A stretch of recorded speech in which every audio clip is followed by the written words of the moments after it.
الحمد لله وكفى والصلاة والسلام على خاتم الأنبياء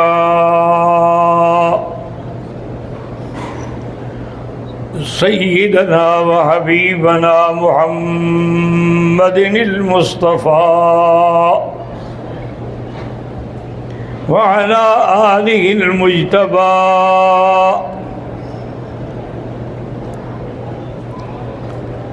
اللهم صل على سيدنا محمد النبي الأمي الهاشمي وعلى آله وأصحابه نجوم الهدى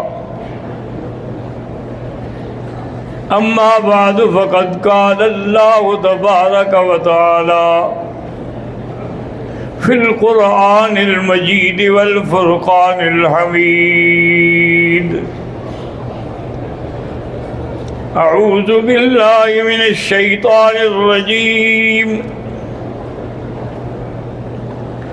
بسم الله الرحمن الرحيم إلا تنصروه فقد نصره الله إذ أخرجه الذين كفروا ثاني اثنين إذ هما في الغار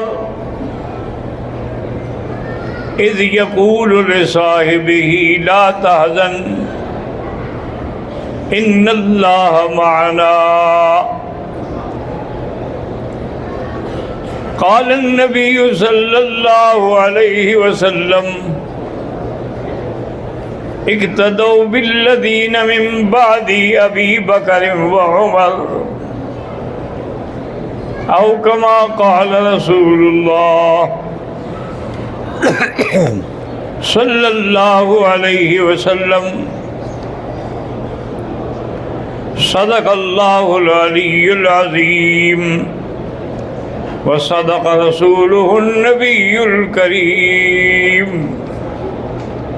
ونحن على ذلك لمن الشاهدين ومن الشاكرين والحمد لله رب العالمين رب اشرح لي صدري ويسر لي أمري واحلل عقدة من لساني يفقهوا قولي رب زدنی علما۔ برادران اسلام، سب سے پہلے تو میں آپ سب کو اور جہاں جہاں میری آواز پہنچی ان سے درخواست ہے کہ آپ میری صحت و عافیت کے لیے دعا کریں، جب بھی آپ کو یاد آئے، جب بھی آپ کو موقع ملے۔ ایک بزرگ کو کسی نے جا کے کہا کہ حضرت مجھے اپنی دعاؤں میں یاد رکھیں۔ انہوں نے فرمایا بھی تم مجھے کوئی تنخواہ دیتے ہو؟ کیا مطلب؟ انہوں نے کہا میں تمہیں کیوں یاد رکھوں، کوئی وجہ، یا تو کوئی ایسا کام کرو کہ میں یاد رکھوں، یا پھر میری ایسی بے عزتی کرو کہ میں تمہیں بد دعا میں کبھی نہ بھولوں۔ یہ تو کہہ دینے والی بات ہوتی ہے، جی مجھے دعاؤں میں یاد رکھنا، جی بھئی تم بھی یاد رکھنا، ہم بھی یاد رکھیں گے۔ یہ کوئی لفظی کلامی باتیں ہیں۔ اصل دعا وہ ہے جو دل سے نکلتی ہے۔ وہ دعا جب انسان کرتا ہے تو بس اس کے منظور ہونے میں پھر گھڑیاں لگتی ہیں، دیر نہیں لگتی۔ ہم سیدنا ابی بکر رضی اللہ تعالی عنہ کے بارے میں معروضات پیش کر رہے تھے، مقام ہجرت پر بات پہنچی، تو اس لیے علماء نے فرمایا ہے کہ اسی سے شان کا اندازہ لگائیں کہ دو راتیں ہیں، ایک معراج کی رات ہے اور ایک ہجرت کی رات۔ معراج کی رات میں سید الملائکہ آسمان سے اتر کے نبی کے پاس آیا، اور ہجرت کی رات میں حضور چل کے ابو بکر کے گھر میں آئے۔ پھر جو سید الملائکہ آئے تھے وہ سدرۃ المنتہا پہ جا کے رک گئے، حضور نے فرمایا بھی آؤ، کیوں؟ انہوں نے کہا حضور میری حد یہی ہے، اگر میں اس سے آگے ذرا سا بھی ہلوں گا تو میرے پر جل جائیں گے، میں نے جہاں تک پہنچنا تھا پہنچ گیا۔ اسی طرح مجھے یاد ہے، ہم اس وقت جوانی تھی، حضرت اللہ شاہ بخاری رحمۃ اللہ علیہ ختم نبوت کی تحریک کی قیادت کر رہے تھے، بڑے زور شور سے تحریک چل رہی تھی، سینکڑوں ہزاروں نوجوان جیل میں تھے۔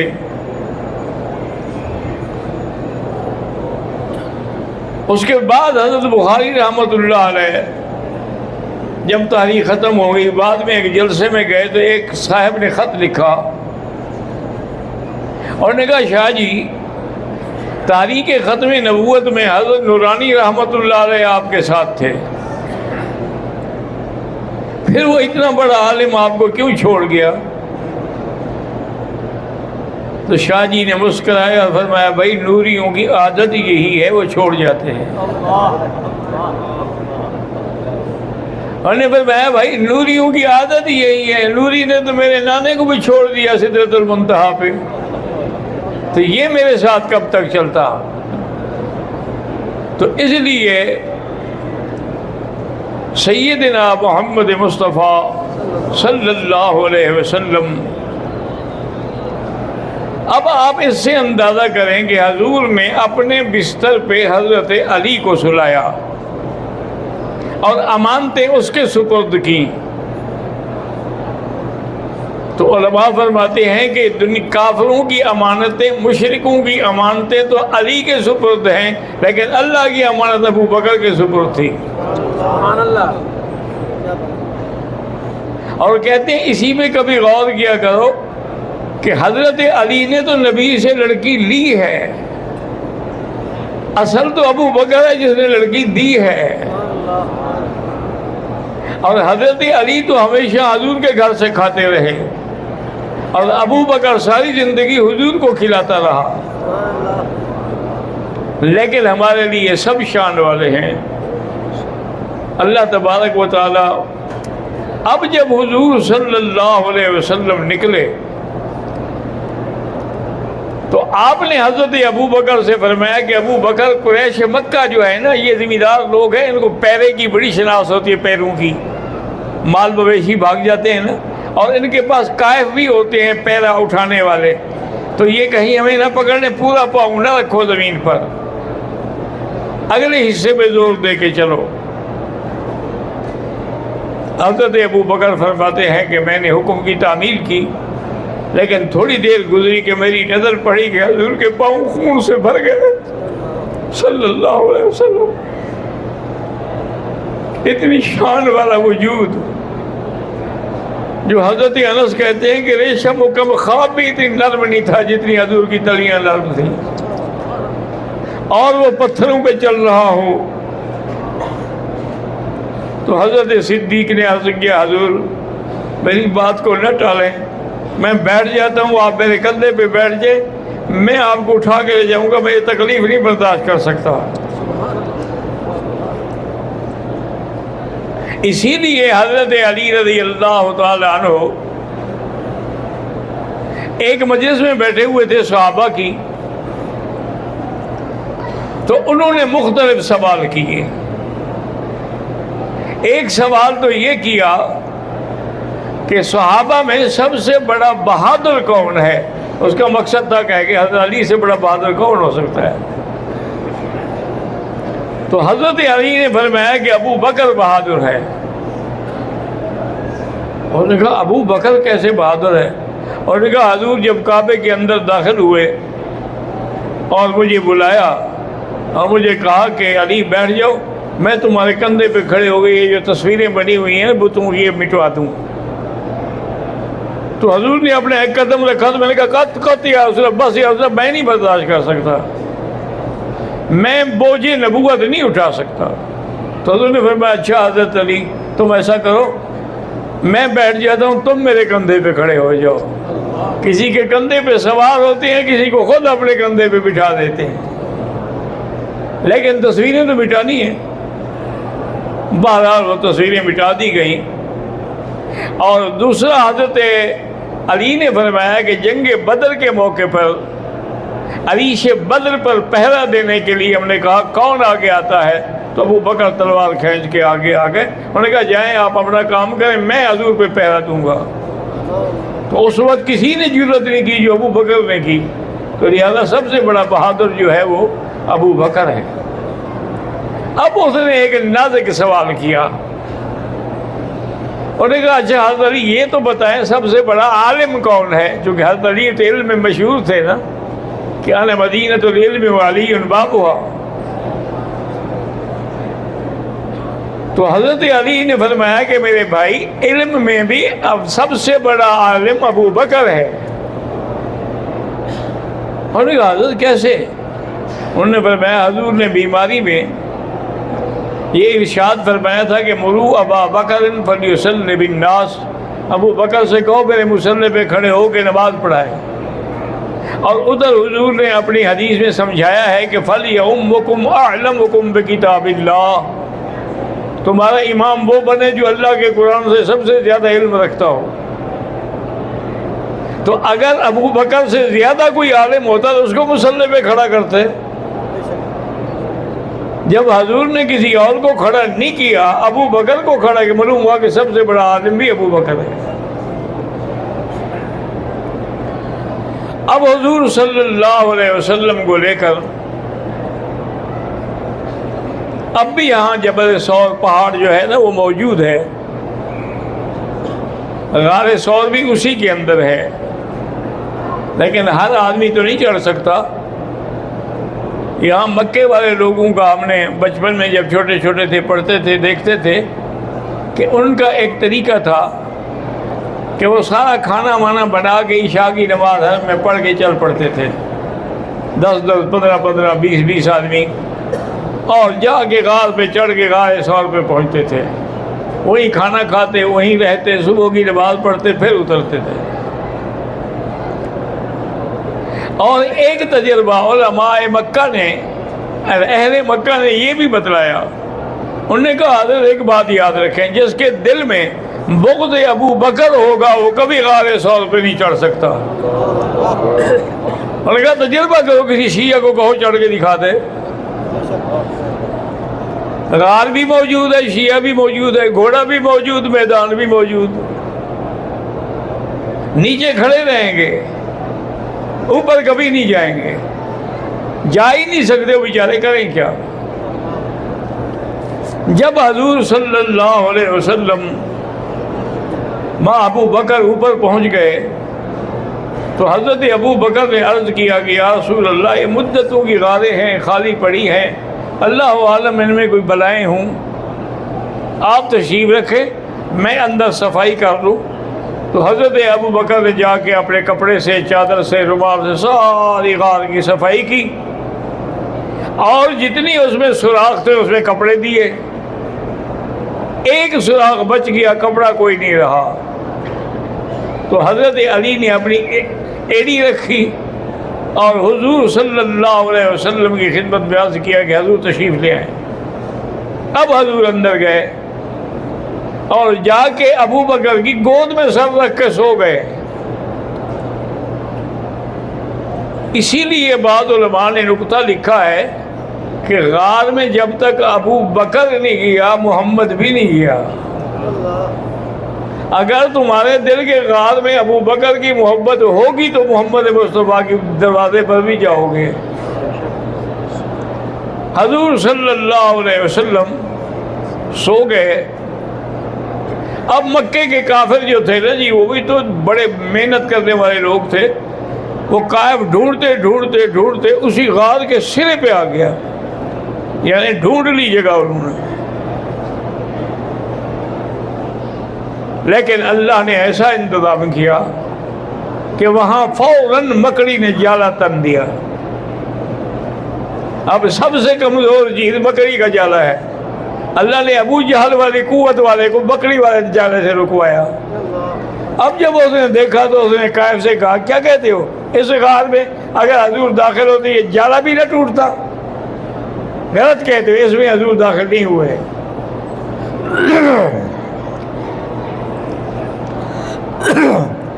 اور حضرت ابو بکر پریشان بیٹھے. اسی پر یہ آیت مبارکیں اتری ہے جو میں نے عرض کی پڑھی ہیں.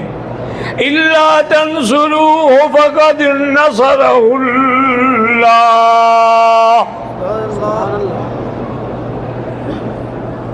اس لفظ پہ غور کریں. اللہ نے فرمایا تم مدد نہ کرو، اللہ نے مدد کی. ابو بکر جو ساتھ ہے. اب پتہ تھا کہ مدد کیسے کی تو وہ بھی بتا دیا. ثانی اثنین اذ ہما فی الغار. وہ دوسروں کا دوسرا، اصل میں تو تھا بثانی اثنین، تو اس کو کہتے ہیں منصوب نظر خافض، لیکن آیا ثانی اثنین.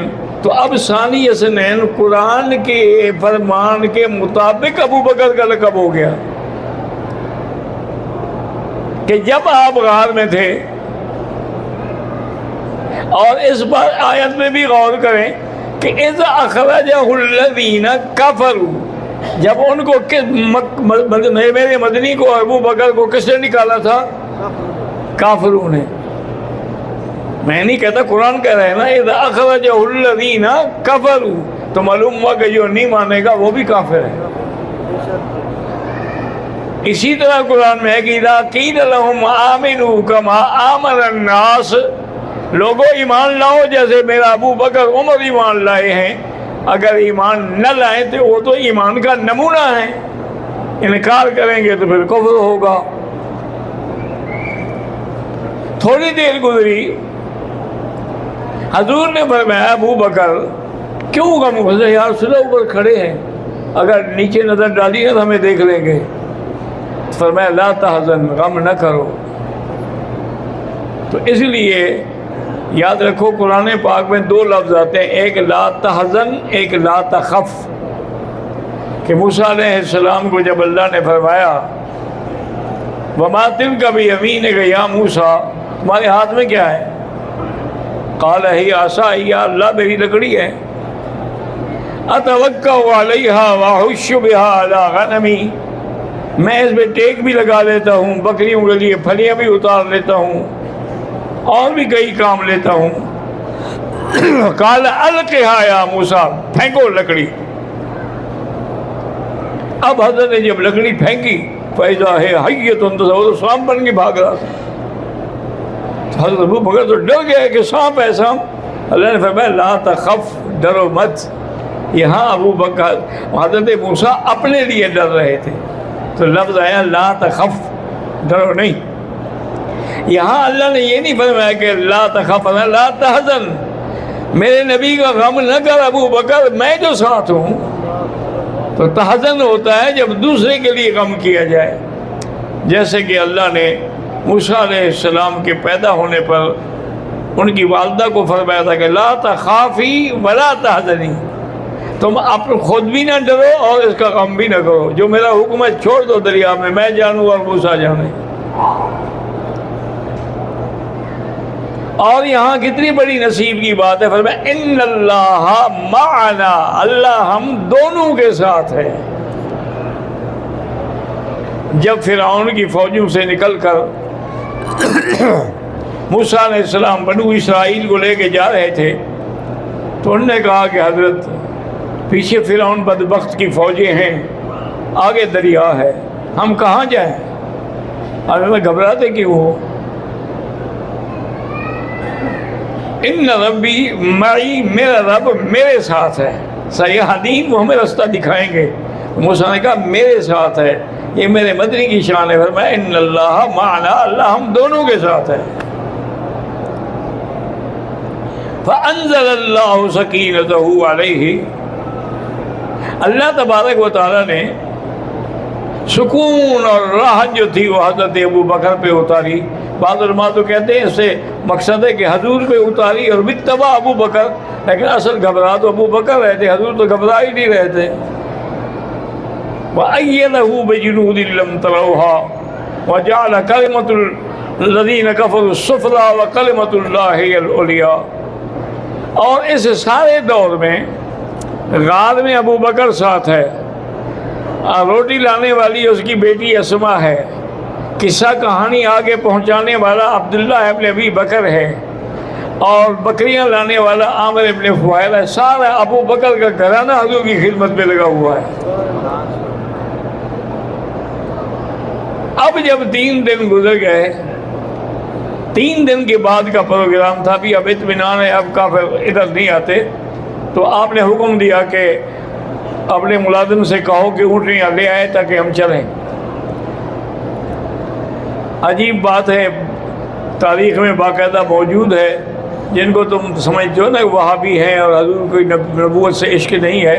حضرت مولانا قاسم نانوتوی رحمۃ اللہ علیہ کے وارنٹ گرفتاری انگریز نے نکالے اور ان کا مقصد ان کو سزائے موت دینی تھی.